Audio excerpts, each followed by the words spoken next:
Greetings and welcome back to the broadcast. I'm Shawn. Website can be found at scriptureandprophecy.com. That's where you go to find the archives, and that's where you go to support this mission of truth. We are on day 20 of our 30-day gospel reading challenge, so that puts us 2/3 of the way through. And we have a very short portion this morning, 14 verses. It's John chapter 14, verses 1 through 14. And it's a continuation of this conversation that is happening at this last Passover supper. And it ended yesterday with Jesus sending off Judas to go do what it is that he is going to do. And Jesus telling Peter, "Are you sure that you are actually willing to die for me? And I tell you that you will deny me 3 times before the cock crows." You will deny me 3 times before the cock crows. He says, "Verily, verily, I say unto thee, the cock shall not crow till thou hast denied me thrice," the King James says. So we have 14 short verses this morning. Open up your hearts and let's see what the Word of God has to say to us. Verse 1, King James Bible. "Let not your heart be troubled. You believe in God, believe in me also. In my Father's house are many mansions. If it were not so, I would have told you. I go to prepare a place for you. And if I go to prepare a place for you, I will come again, and receive you unto myself, that where I am, there ye may be also. And whither I go, you know, and the way you know." Thomas saith unto him, "Lord, we know not whither thou goest, and how can we know the way?" Jesus saith unto him, "I am the way, the truth, and the life. No man cometh unto the Father but by me. If you had known me, you should have known my Father also. From henceforth you know him, and have seen him." And Philip saith unto him, "Lord, show us the Father, and it suffices us." Jesus saith unto him, "Have I been so long time with you, and yet thou hast not known me, Philip? He that has seen me has seen the Father. And how sayest thou, then show us the Father? Believest thou not that I am in the Father, and the Father in me? The words that I speak unto you, I speak not of myself, but the Father that dwelleth in me, he doeth the works. Believe me that I am in the Father, and the Father in me, or else believe me for the very work's sake. Verily, verily, I say unto you, he that believeth on me, the works that I do shall he do also, and greater works than these shall he do, because I go to my Father. And whatsoever you ask in my name, that will I do, that the Father may be glorified in the Son. If you shall ask anything in my name, I will do it. If you love me, keep my commandments." All right, please note. Well, first of all, I read an extra verse there. That's actually the first verse of next week. If you love me, keep my commandments. That'll be for an interesting topic. But that's for tomorrow, not next week. I'm sorry. It actually ends with this. Well, let's read 13 and 14 again. "And whatsoever you shall ask in my name, that will I do, that the Father may be glorified in the Son.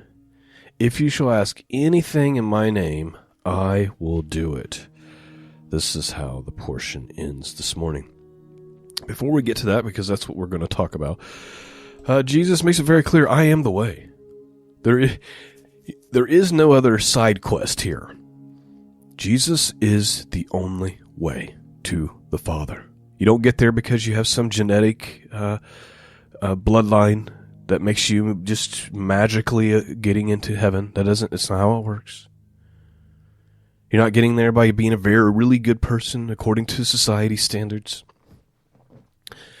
The only way is through Jesus Christ. That is the only way. You have to believe and trust in him.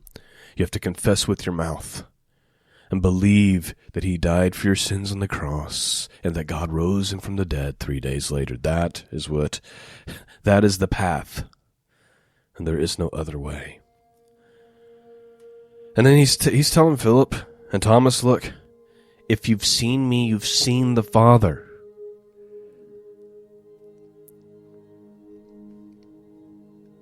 This must have been very, very difficult. He says, do you not believe that I am in the Father and the Father is in me? And the words that I speak to you, I don't speak on my own. I don't speak of myself. It's the Father who dwelleth in me who do it. And then he says, if you're gonna have any trouble with this, believe it for the sake of the works that you've seen, right? Because only God can raise a man, Lazarus, from the dead, and open the eyes of the blind, and tell a lame man who's been lame for 30-some years to pick up his mat and walk. So let's get to this difficult question here. Jesus says, and whatever you shall ask in my name, that will I do, that the Father may be glorified in the Son. If you ask anything in my name, I will do it. Now, how many of us, if we're to be honest, could say or might be tempted to say, well, there's thousands of things over the many years where I've been on my knees and I've prayed and I've asked it with all sincerity and fullness of heart in the name of Jesus, and it didn't come to pass.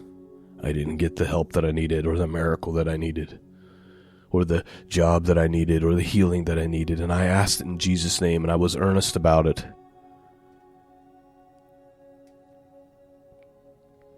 It's hard. And sometimes the answer to this question, which I believe is the true answer, also at times kind of feels like a cop-out, if we're just to be really, really honest with ourselves. But it is the truth, and it's a lack of understanding of what Christ is saying here that can get us in trouble. He's saying if you ask anything in my name, and obviously we all have 1,000 things that we could point to. So I'm going to give you some commentary here. 2 different ones. A short one from the Orthodox Study Bible, and then I'll give you Matthew Henry's take on it. So here's kind of the view of the ancient church. To pray in Christ's name does not simply mean to attach the phrase, in Jesus' name we pray, to the end of our prayers. Rather, to pray in his name means to pray according to his will. Just as an emissary of a king can only be said to be speaking in the king's name if he says what the king would want him to say, so also we can only be said to be praying in the name of Christ when we pray according to what he wants. The purpose here is not to get God to do our will, but for us to learn to pray properly according to God's will. And of course they cite Matthew 6:10, where we begin the Lord's Prayer, thy kingdom come, thy will be done in earth as it is in heaven. This is very, very well said, and this is the proper understanding in my view. We're not praying in Christ's name, meaning I'm going to attach that phrase at the end of every prayer and then it's going to have extra power or something. I've got higher chances of it coming to pass type of thing. It's not like a magical phrase to get the thing you want. This idea of, you have a representative, an emissary of the king, that being you, and you go and you speak, but it's only good if you're actually speaking the thing that the king wanted to say. We're praying according to his will. That's what it means, and that's why we all have 1,000 things that we've said in the name of Jesus. I asked this, and it doesn't come. It doesn't happen. It simply wasn't God's will. And many times we're trying to kind of bend God's will to be our will. And this is the wrestling match that we have. Let me look at Matthew Henry's commentary for you real quick before we wrap up very short today. He says, whatever we ask in Christ's name, that shall be for our good and suitable to our state, he shall give it to us. To ask in Christ's name is to plead his merit, his intercession, and to depend upon that plea. The gift of the Spirit is a fruit of Christ's meditation, bought by his merit and received by his intercession. The word here used signifies an advocate, a counselor, monitor, and comforter. He would abide with his disciples till the end of time. His gift and his graces would encourage their hearts. The expressions used here and elsewhere plainly denote a person, and the office itself includes all the divine perfections. The gift of the Holy Ghost is bestowed upon the disciples of Christ, and not on the world. This is the favor God bears to his chosen. As the source of holiness and happiness, the Holy Spirit will abide with every believer forever.